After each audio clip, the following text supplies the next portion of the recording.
3 creepy personal sleep paralysis stories. Number 1.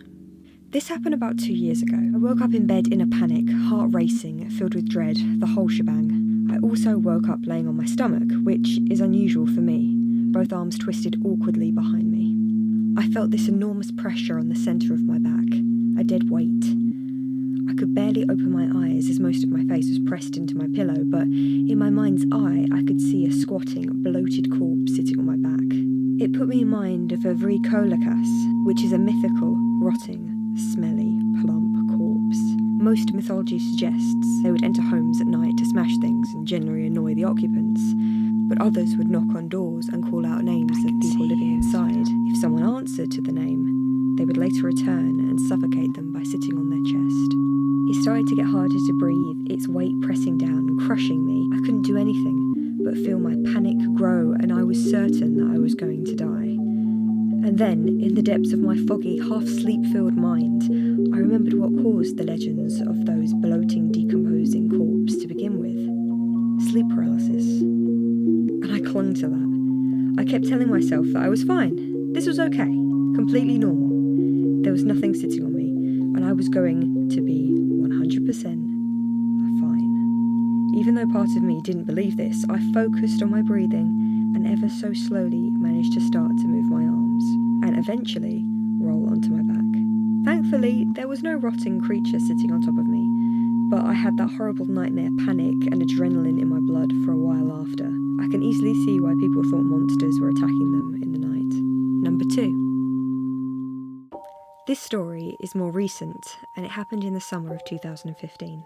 I feel like this one might have been more of a waking nightmare than anything else. We have a house alarm that we set when we go out and before we go to bed.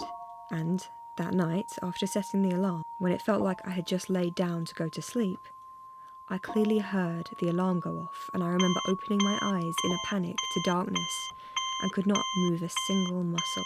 There was this high-pitched giggling laugh, and then the sound of the alarm being turned off. I remember screaming inside my head for help, that someone was in the house.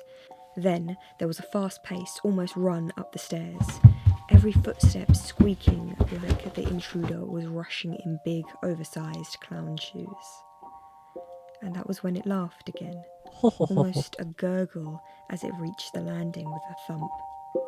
I was sure that I could hear its breathing and the faint whisper of circus music. Number 3. This last story happened when I was a child, somewhere around the age of 4 to 5.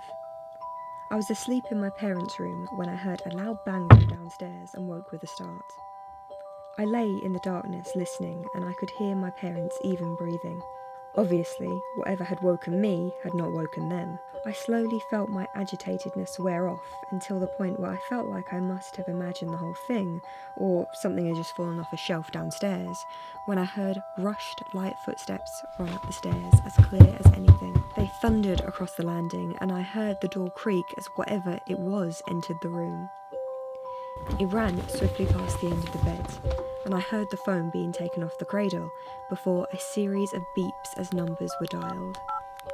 I stayed stock still in bed, eyes open but my face mostly buried under the blankets, my own hot breath agitating my skin. I'm not sure whether I couldn't move from fear or not, but I faintly remember hearing the recorded operator's voice.